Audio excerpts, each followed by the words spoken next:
சேலம் மாவட்டம் எடப்பாடி வீரப்பம்பாளையம் அருகே சாலை விபத்தில் ஓட்டுநருக்கு பதிலாக பின்னால் அமர்ந்து வந்த நபர் மீது போலீசார் வழக்கு பதிவு செய்ததாக உறவினர்கள் சாலை மறியல் நடத்தினர். 2 நாட்களுக்கு முன்பாக வீரப்பம்பாளையத்தைச் சேர்ந்த புகழேந்தி தனது நண்பரோடு இருசக்கர வாகனத்தில் சென்றபோது கார் மீது மோதிய விபத்தில் இருவரும் படுகாயமடைந்தனர்.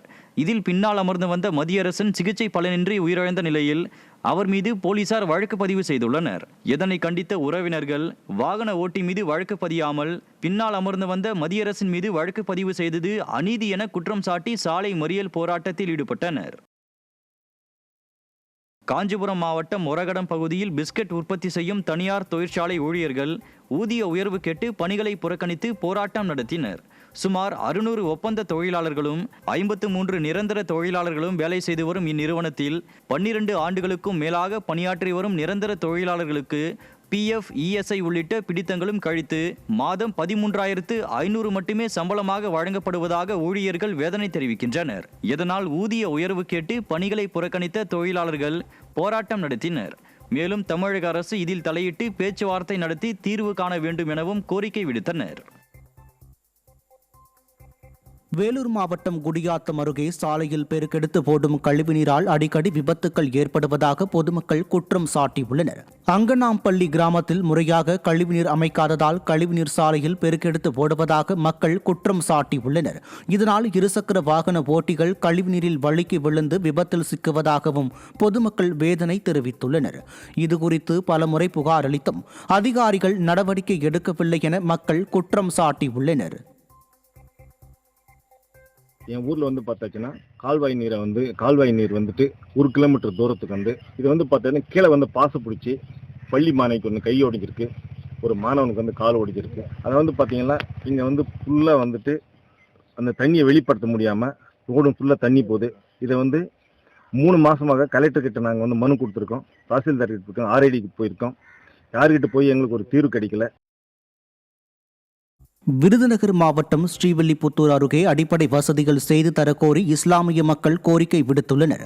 மகாராஜபுரம் 2வது வார்டு தெருவில் இஸ்லாமியர் மக்கள் வசித்து வரும் நிலையில் இங்கு சாலை வசதி, வடிகால் வசதி, சுகாதார வளாகம், குடிநீர் வசதி உள்ளிட்ட எதுவும் செய்து தரப்படாததால் கழிவுநீர் தேங்கி புழுக்கள் மற்றும் கொசுக்கள் உற்பத்தியாகி சுகாதார சீர்கேடு ஏற்பட்டுள்ளது. இதுகுறித்து மாவட்ட ஆட்சியர் மற்றும் சம்பந்தப்பட்ட அதிகாரிகளிடம் புகார் அளித்தும் எந்த பயனும் இல்லாத நிலையில் தங்களை சுகாதார சீர்கேட்டில் இருந்து பாதுகாக்க திமுக அரசு உரிய நடவடிக்கை எடுக்க வேண்டும் என பொதுமக்கள் கோரிக்கை விடுத்துள்ளனர். கடந்த 30 ஆண்டுகளாக நாங்கள் கோரிக்கை மனு கொடுத்துட்டு இருக்கோம். அடிப்படையான வசதியான குடிநீர், அடுத்து வார்கால் வசதி, பெண்கள் கழிப்பிடம், அப்புறம் இந்த போர்வெல் போட்டு மூடாமல் இருக்குது. இது போக பார்த்தீங்கன்னு சொன்னால் சாலை முழுவதுமாக பள்ளமாக இருக்குது. அது எல்லாத்தையும் சரி பண்ணி கொடுக்கணும்னு தமிழக அரசாங்கத்தை பணிவுடன் கேட்டுக்கிறோம். மதுரை மாவட்டம் பரவை அருகே கோயிலுக்கு மேற்கூரை அமைக்க அதிகார போக்குடன் செயல்படுவதாக அமைச்சர் மூர்த்தியை கண்டித்து பொதுமக்கள் போராட்டம் நடத்தினர். ஊர் மெச்சிக்குளம் மந்தை பகுதியில் உள்ள சக்தி விநாயகர் கோவிலுக்கு மேற்கூரை அமைத்தால் சமூக விரோத செயல்கள் அதிகரிக்கும் என கூறி எதிர்ப்பு கிளம்பியது. இந்நிலையில் மேற்கூரைக்கான பூமி பூஜைக்கு எதிர்ப்பு தெரிவித்து அப்பகுதி மக்கள் மற்றும் அதிமுக பரவை பேரூராட்சி தலைவர் கலாமினா ராஜா மற்றும் அதிமுக கவுன்சிலர்கள் உள்பட 30க்கும் மேற்பட்டோர் கோவில் முன் அமர்ந்து தர்ணாவில் ஈடுபட்டனர். இதனிடையே திமுகவினருக்கு ஆதரவாக போலீசார் கோயிலை பூட்டிச் சென்றது மக்களிடையே அதிருப்தியை ஏற்படுத்தியது.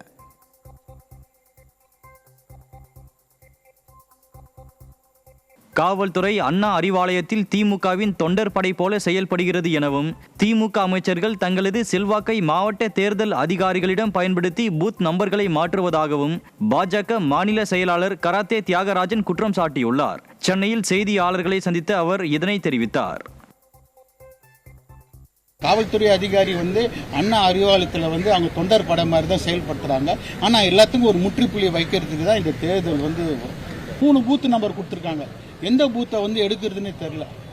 ஃபர்ஸ்ட் ஒரு எஸ்ஐஆர் முன்னாடி ஒரு பூத்து, எஸ்ஐஆர் வந்த பிறகு பூத்து, நடுவில் பூத்து, 3 பூத் நம்பர் கொடுத்துருக்காங்க. ஆனால் இந்த மொத்த பூத்துக்கு காரணமே இங்கே இருக்கிற திமுக மாவட்ட அமைச்சர்கள் தான். இவங்க மாவட்ட தேர்தல் அதிகாரி இன்ஃப்ளூயன்ஸ் பண்ணி மாற்றிருக்காங்க. அதற்கெல்லாம் சேர்த்து இப்போ தான் ஒரு கோரிக்கை வச்சோம். புதுக்கோட்டை மாவட்டம் பொன்னமராவதியில் FL2 மதுபான பாருக்கு எதிர்ப்பு தெரிவித்து பொதுமக்கள் கடையின் முன்பாக முற்றுகை போராட்டத்தில் ஈடுபட்டனர். செம்போட்டல் என்னும் இடத்தின் அருகே புதிதாக திறக்கப்பட உள்ள FL2 மதுபான பாருக்கு எதிர்ப்பு தெரிவித்து வெள்ளையாண்டிப்பட்டி, காட்டுப்பட்டி உள்ளிட்ட பகுதிகளைச் சேர்ந்த பொதுமக்கள் முற்றுகை போராட்டத்தில் ஈடுபட்டனர். தங்களின் எதிர்ப்பை மீறி மது கடையை திறந்தால் மிகப்பெரிய அளவில் போராட்டம் நடத்தப்படும் என மக்கள் எச்சரித்தனர். தஞ்சாவூர் மாவட்டம் பாபநாசம் அருகே கணவர் வாங்கி தள்ளுபடியான கடனுக்கு தனது மகளிர் உரிமை தொகையை மத்திய கூட்டுறவு வங்கி வழங்க மறுப்பதாக பாதிக்கப்பட்ட பெண் குற்றம் சாட்டியுள்ளார். நெடுந்தரு பகுதியைச் சேர்ந்த ரிசல்ட் ரோஸ்வெல்ட் மேரி என்பவரின் கணவர் திருமணத்திற்கு முன்பு கும்பகோணம் மத்திய கூட்டுறவு வங்கியில் கடன் பெற்ற நிலையில் அந்த கடன் பின்பு அரசால் தள்ளுபடி செய்யப்பட்டுள்ளது.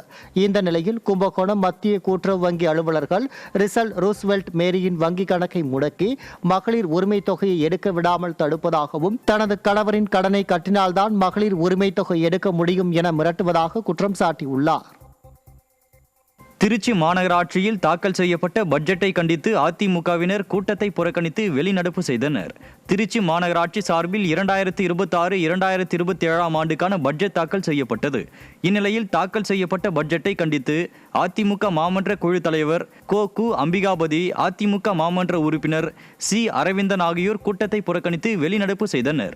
மேலும் கடந்த ஆண்டு அறிவிக்கப்பட்ட பட்ஜெட்டில் திட்டங்கள் எதையும் செயல்படுத்தாமல் அனைத்தும் ஏட்டளவில் மட்டுமே உள்ளது எனவும் இந்த வருடமும் பட்ஜெட் ஏட்டளவில் தான் இருக்கிறது என அதிமுக மாமன்ற குழு தலைவர் கு. அம்பிகாபதி குற்றம் சாட்டினர்.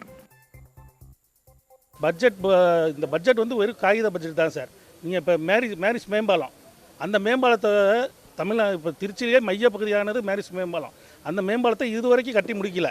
அதை விட்டுட்டு அங்கே இங்கேருந்து ஒரு 6 கிலோமீட்டர் 7 கிலோமீட்டர் தாண்டி இருக்கும் பஞ்சாபூர் பஸ் ஸ்டாண்டு, அங்கே செயல்பட்டு இருக்காங்களே தவிர இந்த மேரிஸ் மேம்பாலம் கிட்டத்தட்ட 2 வருஷமாக போராடிட்டு இருக்காங்க மக்கள். இதுக்காக பல ஆர்ப்பாட்டங்கள் எல்லாம் பண்ணியாச்சு. எது பண்ணி எதுக்கும் செவி சாய்க்காமல் இந்த மாநகராட்சி நடந்துகிட்ருக்கு. நாமக்கல் மாவட்டம் பள்ளிப்பாளையம் அரசு மருத்துவமனையில் கட்டடப் பணிகள் நடைபெற்று வரும் நிலையில் இறந்தவர்களின் சடலங்களை பிணவரைக்கு எடுத்து செல்வதில் சிக்கல் ஏற்பட்டுள்ளது. அரசு மருத்துவமனை வளாகத்தின் பிணவரை அருகே கட்டுமான பணிகள் நடைபெற்று வரும் நிலையில் உயிரிழந்தவர்களின் உடல்களை பிரேத பரிசோதனை மேற்கொள்வதில் சிக்கல் ஏற்பட்டதோடு இறந்தவர்களின் சடலங்களை எடுத்து செல்வதிலும் சவால் நிறைந்த பணியாக மாறியுள்ளது. இதனால் இறந்தவர்களின் உடல்களை தற்காலிகமாக வைக்க ஒரு பாதுகாப்பான இடத்தை மருத்துவமனை நிர்வாகம் தேர்வு செய்ய பொதுமக்கள் கோரிக்கை விடுத்துள்ளனர். முன்னணி தங்க அடகு நிறுவனமான முத்தூட் மினி ஃபைனான்சியல்ஸ் நிறுவனம் முத்தூட் எம்கிரெட் லிமிடெட் என்ற புதிய பரிமாணத்துடன் உருவெடுத்துள்ளது.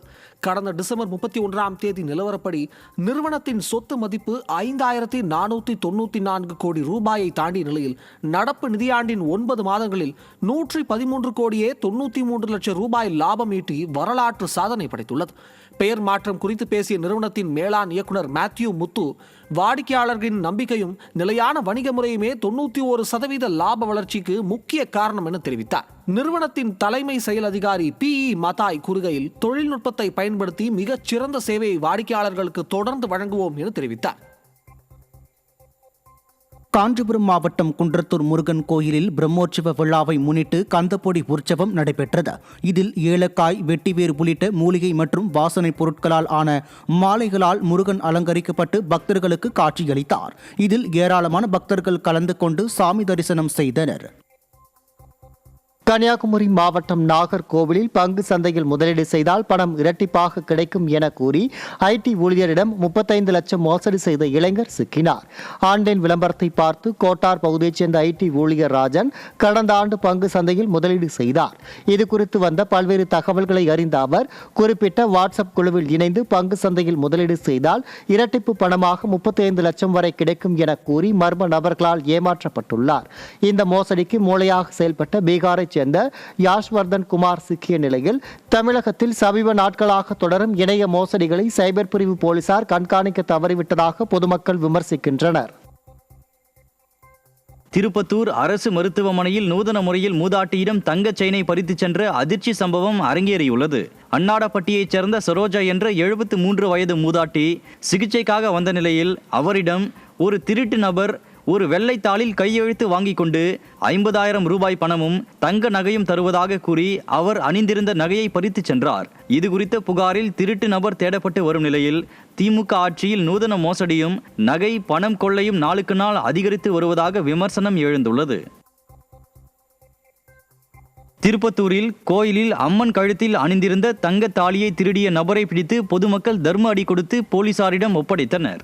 திருப்பத்தூர் நகராட்சிக்கு உட்பட்ட முத்தப்பர் பகுதியில் உள்ள ஸ்ரீதேவி கருமாரியம்மன் கோயிலில் அடையாளம் தெரியாத ஒருவர் உள்ளே சென்று அம்மன் கழுத்தில் அணிந்திருந்த அரை பவுன் தங்க தாலி, 11 கிராம் வெள்ளி உள்ளிட்ட பொருட்களை திருடிச் சென்றுள்ளார். உடனடியாக சுதாரித்த பூசாரி கத்தி கூச்சலிடவே அக்கம் பக்கத்தினர் அந்த மர்ம நபரை பிடித்து தர்ம அடி கொடுத்து போலீசாரிடம் ஒப்படைத்தனர். திமுக ஆட்சியில் எங்கு திரும்பினும் கொலை, கொள்ளை போன்ற சம்பவங்கள் அரங்கேறுவதால் பொதுமக்கள் அச்சத்தில் வாழ்ந்து வருகின்றனர். வேலூர் மாவட்டம் பேரணாம்பட்டு பகுதியில் ஏடிஎம்மில் இருந்து பணம் எடுத்து தருவது போல நடித்து 29,000 ரூபாய் பணத்தை அடையாளம் தெரியாத நபர் திருடிச் சென்றார்.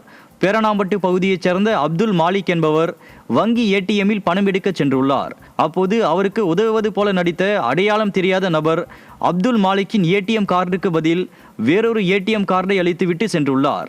பின்னர் அப்துல் மாலிக்கின் வங்கி கணக்கில் இருந்து 29,000 ரூபாய் பணம் திருடப்பட்டது தெரிய வந்தது. திமுக ஆட்சியில் காவல்துறை செயலிழந்துள்ளதால் குற்றவாளிகள் அச்சமின்றி குற்ற செயல்களில் ஈடுபடுவதாக மக்கள் குற்றம் சாட்டியுள்ளனர்.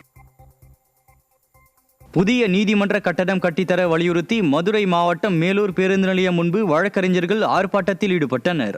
மேலூரில் நீதிமன்ற கட்டடங்கள் சேதமடைந்து காணப்படுகிறது எனவும் புதிய நீதிமன்ற வளாகம் அமைத்து தர வேண்டி வலியுறுத்தியும் வழக்கறிஞர்கள் சங்கத்தினர் கடந்த 12ஆம் தேதி முதல் பல்வேறு ஆர்ப்பாட்டத்தில் ஈடுபட்டு வருகின்றனர். இதுகுறித்து திமுக அரசு நடவடிக்கை எடுக்காததால் வழக்கறிஞர்கள் சார்பில் ஒரு நாள் அடையாள கடையடைப்பு போராட்டத்திற்கு அழைப்பு விடுத்தனர். இந்நிலையில் அவர்களுக்கு ஆதரவு தெரிவித்து வணிகர்கள் கடைகளை அடைத்த நிலையில் வழக்கறிஞர்கள் பேருந்து நிலையம் முன்பு கண்டன ஆர்ப்பாட்டத்தில் ஈடுபட்டனர். தமிழக அரசின் பட்ஜெட்டில் மானியம் இல்லை என குற்றம் சாட்டிய விவசாயிகள் திருப்பத்தூர் ஆட்சியர் அலுவலகத்தில் நடைபெற்ற குறைதீர் கூட்டத்தை புறக்கணித்து வெளிநடப்பு செய்தனர். குறிப்பாக தமிழக அரசு விவசாயிகளுக்கு எந்தவித புதிய சலுகைகளையும் அறிவிக்கவில்லை என சாடிய விவசாயிகள் குறைதீர் கூட்டத்தில் ஆட்சியர் பெரும்பாலும் கலந்து கொள்ளாமல் இருப்பதற்கு அதிருப்தி தெரிவித்தனர். மேலும் கருங்கோழி பராமரிப்பு தொடர்பாக தமிழகம் முழுவதும் போராட்டங்கள் நடைபெற்று வரும் நிலையில் சம்பந்தப்பட்டவர்கள் மீது பொய் வழக்குகள் பதிவு செய்யப்படுவதாகவும் விவசாயிகள் குற்றம் சாட்டினர். பின்னர் கூட்டத்தை புறக்கணித்து விவசாயிகள் வெளிநடப்பு செய்தனர். ராணிப்பேட்டையில் 100 நாள் வேலை சரிவர வழங்கப்படாததை கண்டித்து பணியாளர்கள் சாலை மறியல் போராட்டத்தில் ஈடுபட்டனர். தமிழகம் முழுவதுமே 100 நாள் வேலை திட்டத்தில் பல்வேறு முறைகேடுகள் தொடர்ந்து நடைபெற்று வருவதாக கூறப்படும் நிலையில் அதன் ஒரு பகுதியாக ராணிப்பேட்டை புதிய மாங்காடு ஊராட்சி பகுதியில் 100 நாள் வேலையை சரிவர வழங்காததை கண்டித்து ஆற்காடு செய்யார் சாலையில் பணியாளர்கள் சாலை மறியல் போராட்டத்தில் ஈடுபட்டனர். மேலும் வேலைக்கு உரிய ஊதியமும் வழங்கப்படுவதில்லை எனவும் குற்றம் சாட்டினர். எங்களுக்கு 100 நாள் வேலை 100 நாள் கட்டா கொடுத்தா போதும். 100 நாள் இல்ல குடுங்க தள்ளி வரல அவன் பணம் அனுப்பல இதே தள்ளி 100 நாள் வந்து மோடி தான் அனுப்புறாரு மோடி அனுப்புறான்னு சொல்லுவோம். அவரு குடுக்கறது விட்டா இவங்க குளிக்கிறாங்க. கரெக்டா எனக்கு வந்து ரூபாய் சேரல 336 ரூபாய் மோடி அனுப்புறாரு. 200 ரூபாய் கூட கூலி போடல. இந்த மத்திய அரசு இது மாதிரி நடக்குது. இவர் என்ன கேட்டாக்கா என்னன்றாரு, அவர் அனுப்பல இவர் மாசம் ஆனாலும் மகளிர் துட்டுக்கு 1000 ரூபாய் அனுப்பிச்சிடுறாரு. யாரு துட்டு